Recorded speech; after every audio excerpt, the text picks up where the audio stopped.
एक बार की बात है, ऋषिपुर गांव में एक खुश मिजाज परिवार रहते हैं। हरिया और उसकी पत्नी नीमा। वे बहुत ही मेहनती और ईमानदार व्यक्ति थे। हरिया सुबह होते ही जंगल में जाकर लकड़ियां काटते, लकड़ियों को गांव में बेचकर शाम को फिर सब्जी बेचने के बाद घर लौट जाते हैं। पूरा दिन मेहनत करने के बाद घर जाकर नीमा को आवाज लगाती है।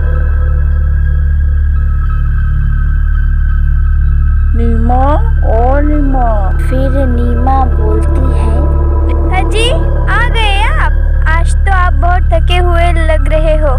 सुनो ना, मुझे बहुत दिनों से आम खाने की इच्छा हो रही है। हमारे पड़ोसन है सुनीता, वो ना मीठे मीठे रसीले आम खा रही थी। मुझे भी बहुत खाने की मन हो रही है। कल आप आते समय मेरे लिए बगीचे से आम लाना।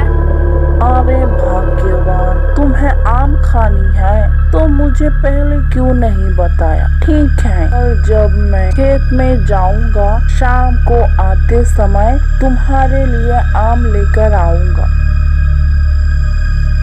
फिर हरिया सुबह लकड़ियों को बेचकर शाम को जब अपने खेत में जाते हैं तो उसे याद आता है कि नीमा ने आम लेने के लिए बोला था।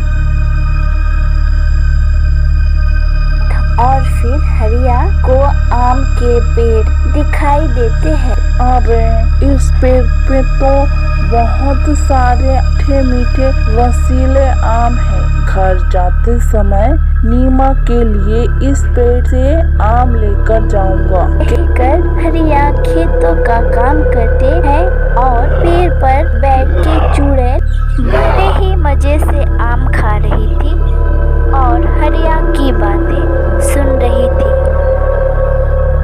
फिर हरिया नीमा के लिए कुछ आम और सब्जियां लेकर घर लौट रहा था कि चुड़ैल भी उसके पीछे पीछे जा रही थी। नीमा, ओ नीमा, आज मैं तुम्हारे लिए आम लेकर आया हूँ और कुछ सब्जियाँ। हाँ जी, आप आ गए। बहुत अच्छा हुआ आम लेकर आए। खाने के समय आम भी खाएंगे। ये क्या, मजाक करने की भी थोड़ी हद है। इसमें तो सिर्फ सब्जी है, इसमें आम कहाँ है। मैं तो आम खाने के लिए बहुत उत्साहित थी। क्या आम नहीं है? ऐसा नहीं हो सकता। मैंने तो अपने हाथों से आम को तोड़ा और सीधे अपने घर लेकर आया और तुम कह रही हो आम नहीं है। ठीक से देखो। फिर नीमा बोलती है, मैं मजाक नहीं कर रही हूँ। आम नहीं है इसमें। मैंने बोला ना, तो तुम्हें समझ में नहीं आ रहा है क्या? फिर अगले दिन हरिया खेत में पानी देने के लिए जाते हैं और उसी पेड़ के नीचे जाकर बोलता है, कल मैं इसी पेड़ से आम लेकर गया था, पर पता नहीं घर जाने के बाद क्या हुआ। मुझे तो कुछ भी समझ में नहीं। और चुड़ैल पेड़ पर बैठकर बड़े मजे से आम खा रही होती है। हरिया उसी पेड़ के नीचे 4 पहिए लगाकर सो जाते हैं और चुड़ैल आम खाकर गुठलियां नीचे फेंकती है और एक गुठलियां जाकर हरिया के सिर पर लगता है।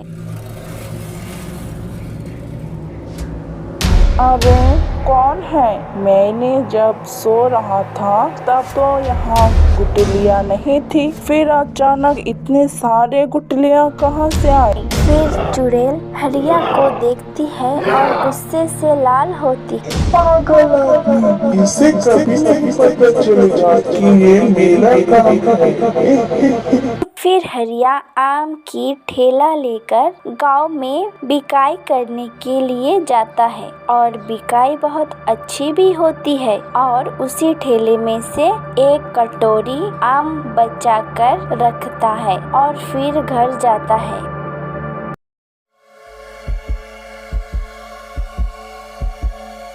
नीमा, ओ नीमा, आज ना बहुत अच्छी बिकाई हुई है आम की। हरिया फिर टोकरी निकालकर नीमा को देती है।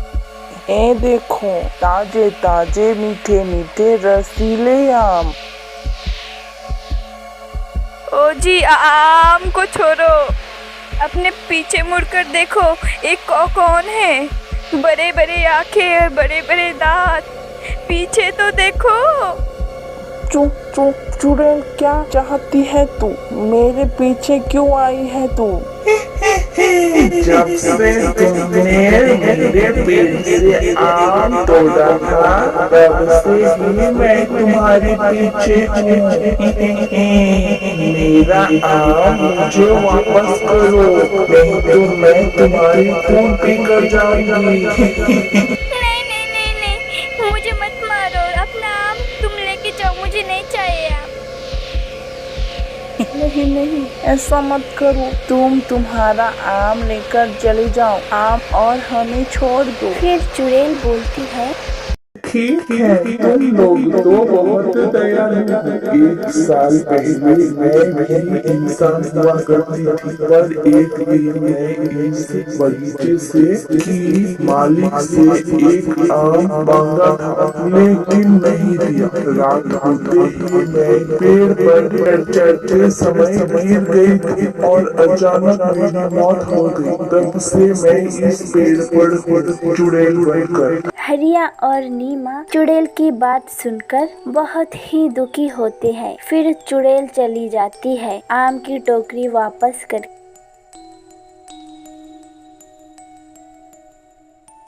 हाँ जी, आपको ना उस पेड़ से आम तोड़ना नहीं चाहिए था। आपने बहुत ही गलती कर दी आम तोड़कर। अभी देखो, चुड़ैल हमारे घर तक आ गई है।